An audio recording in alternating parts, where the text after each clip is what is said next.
எத்தனை வருஷமா வேலை செய்றீங்க? வேலை செய்றீங்க. நீங்க வெளியே போறப்பதான் கடைக்கு போயிட்டு வரும்போது ஆரம்பிச்சு.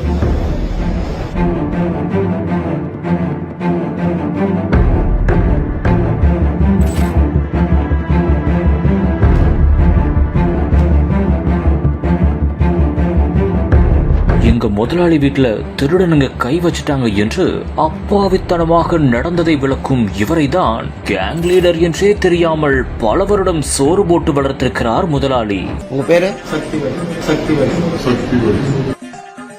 விசுவாசி போல் நடித்து தொழிலதிபர் வீட்டிலேயே மாஸ்டர் பிளான் போட்டு கை வைத்த களவாணி வீட்டுக்குள்ளேயே கூட்டாளி கேங்கை வர வைக்க கேங் லீடரையே கட்டி போட்டு இப்படி ஒரு ஸ்கெட்சா என்று கதி கலங்க வைத்த கேடிகள். கிளைமாக்ஸில் வரலாற்றில் போலீசாரை பார்க்காத ஒரு ட்விஸ்ட்.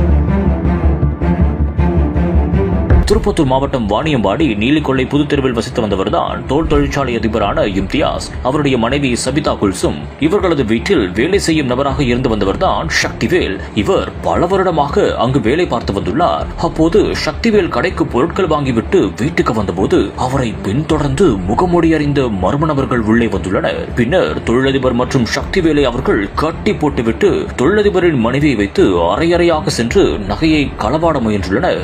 அப்போது மனைவி மட்டும் தப்பித்து சென்று அருகில் இருப்பவர்களிடம் தகவல் சொல்லவே அவர்கள் வீடு தேடி வந்தபோது கொள்ளையர்கள் தப்பியோடியுள்ளனர். இது குறித்து சிசிடிவி காட்சி விளைவுகளை வைத்து போலீசார் தீவிரமாக விசாரணை செய்தனர். அப்போது சக்திவேல் மீது போலீசாருக்கு சிறிது சந்தேகம் வரவே அவரிடமும் விசாரணை செய்துள்ளனர். அப்போதுதான் அவர் தொக்காக மாட்டியுள்ளார்.